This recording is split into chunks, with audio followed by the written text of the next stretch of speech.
اقبال حکیم الامت اور مفکر پاکستان کم اور جذبات سے مغلوب نوجوان زیادہ نظر آتے ہیں۔ سامعین کرام، علامہ محمد اقبال ایک بہت بڑا نام اور مفکر پاکستان کہلاتے ہیں۔ اپنی جوانی میں علامہ محمد اقبال کو بھی ہزاروں لاکھوں نوجوانوں کی طرح عشق کے خارزار میں کودنا پڑا۔ اپنی جرمن محبوبہ ایملی کو علامہ محمد اقبال ایک خط میں یوں لکھتے ہیں کہ میں زیادہ لکھ یا کہہ نہیں سکتا، آپ تصور کر سکتی ہیں کہ میری روح میں کیا ہے۔ میری بہت بڑی خواہش ہے کہ میں دوبارہ آپ سے بات کر سکوں اور آپ کو دیکھ سکوں۔ جو شخص آپ سے دوستی کر چکا ہو اس کے لیے ممکن نہیں کہ وہ آپ کے بغیر جی سکے، لیکن میں نہیں جانتا کیا کروں۔ براہ کرم میں نے جو لکھا ہے اس کے لیے مجھے معاف فرمائیے۔ یہ خط علامہ محمد اقبال کے ایملی ایما ویگناسٹ کے نام جرمن زبان میں لکھے گئے متعدد خطوط میں سے ایک ہے۔ ایما سے اقبال کی ملاقات دریائے نیکر کے کنارے واقع سرسبز و شاداب مناظر سے مالا مال قصبے ہائیڈل برگ میں ہوئی تھی۔ ایک تو ماحول رمان پرور، اوپر سے اقبال بھرپور جوانی کے عالم میں، اور پھر حسین و جمیل ایما۔ حیرت کی بات یہ نہیں ہے کہ ایک ہندوستانی شاعر کا دل ان پر آ گیا، نہ آتا تو حیرت ہوتی۔ اقبال کے دل میں ایما کا کیا مقام تھا اور ان کے ایما سے تعلقات کی نوعیت کیا تھی، اس کا کچھ اندازہ اس خط سے لگایا جا سکتا ہے۔ براہ کرم اپنے اس دوست کو مت بھولیے جو آپ کو ہمیشہ اپنے دل میں رکھتا ہے اور جو آپ کو کبھی فراموش نہیں کر سکتا۔ ہائیڈل برگ میں میرا قیام ایک خوبصورت خواب سا لگتا ہے اور میں اس خواب کو دہرانا چاہتا ہوں۔ کیا یہ ممکن ہے؟ آپ خوب جانتی ہیں۔ ان خطوط سے اقبال کے اس روایتی تصور سے بالکل مختلف تصویر ہمارے سامنے آتی ہے جو ہم شروع ہی سے نصابی کتابوں اور یوم اقبال پر کی گئی تقاریر میں دیکھتے رہے ہیں۔ ان خطوط میں اقبال حکیم الامت اور مفکر پاکستان کم اور جذبات سے مغلوب نوجوان زیادہ نظر آتے ہیں۔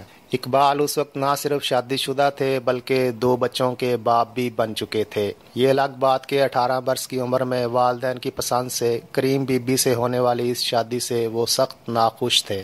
برطانیہ پہنچ کر مشرق کی پرسراریت سے معمور اور غیر معمولی حد تک ذہین و فطین اقبال نے خواتین کی توجہ مقناطیس کی طرح اپنی طرف کھینچ لی۔ اس وقت تک ان کا کلام شمالی ہندوستان کے گوشے گوشے میں معروف ہو چکا تھا اور لوگ گلیوں میں اسے گاتے پھرتے تھے، اور اس شہرت کے کچھ چرچے انگلستان بھی پہنچ چکے تھے۔ ان سے متاثر ہونے والی انہی خواتین میں سے ایک عطیہ فیضی تھیں، جنہوں نے ایک کتاب میں اقبال کے اس دور پر روشنی ڈالی ہے۔ عطیہ فیضی بمبئی کے ایک متمول خاندان سے تعلق رکھتی تھیں۔ ان کے والد حسن آفندی بہت بڑے تاجر تھے۔ اقبال نے خود ہی ایک جگہ لکھا ہے کہ دل سے جو بات نکلتی ہے اثر رکھتی ہے۔ چنانچہ جرمنی میں ان کی دعا باریاب ہوئی اور غالباً ایما کی صورت میں انہیں وہ نگین مل گیا جس کی انہیں تلاش تھی۔ ایما 26 اگست 1879 کو دریائے نیکر کے کنارے واقع قصبے ہائل برون میں پیدا ہوئی تھیں۔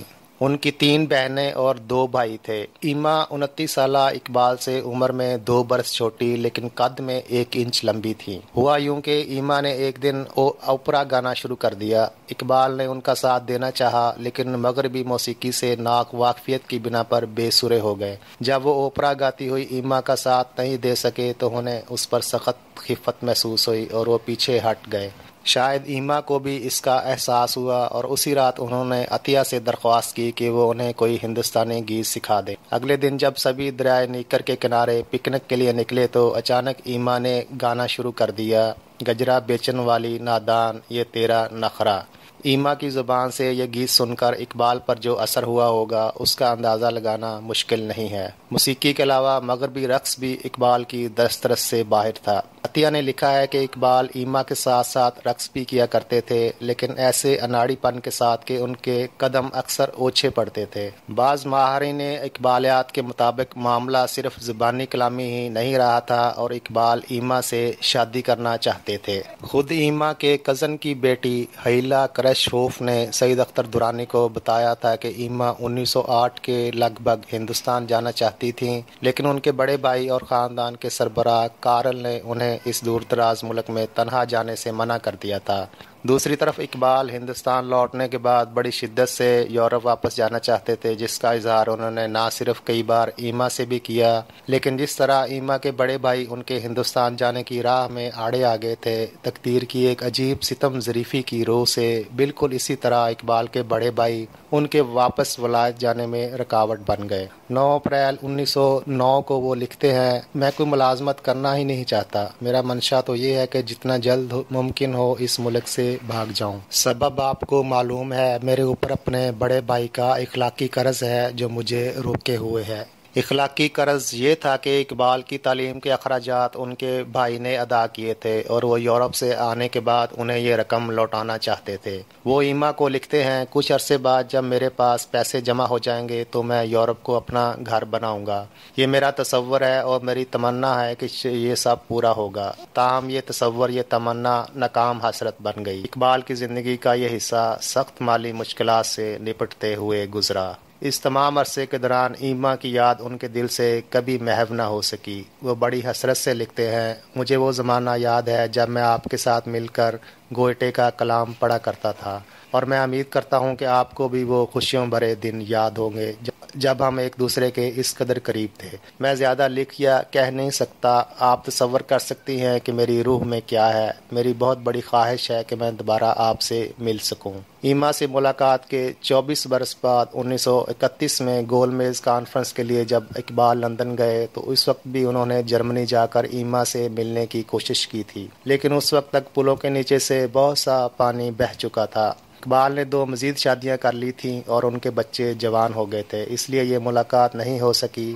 شاید یہ ان کی سادگی ہی تھی کہ ہندوستان لوٹنے کے بعد بھی ایما سے ملن کے خواب دیکھتے رہے، حالانکہ یہ وہ زمانہ تھا جب ابھی ہوائی سفر مستقبل میں تھا اور سمندر کے راستے ہندوستان سے یورپ جانے میں مہینوں لگا کرتے تھے۔ ان دونوں کے درمیان محاورتاً نہیں بلکہ حقیقتاً 7 سمندر حائل تھے۔ ایما سے اقبال کے تعلق کی بیل منڈے نہیں چڑھ سکی، تاہم ایما نے اقبال کی میوز بن کر ان کی شاعری میں وہ کسک اور دردمندی پیدا کر دی جس سے ان کی شاعری عبارت ہے۔ ان کے کلام میں کئی نظمیں ایسی ہیں جو اس دور کی یادگار ہیں۔ اقبال اور ایما کا ملاپ نہیں ہو سکا، لیکن اردو دنیا کو پھر بھی ایما کا شکر گزار ہونا چاہیے کہ ان کی بدولت اردو کو چند لازوال رومانوی نظمیں مل گئیں۔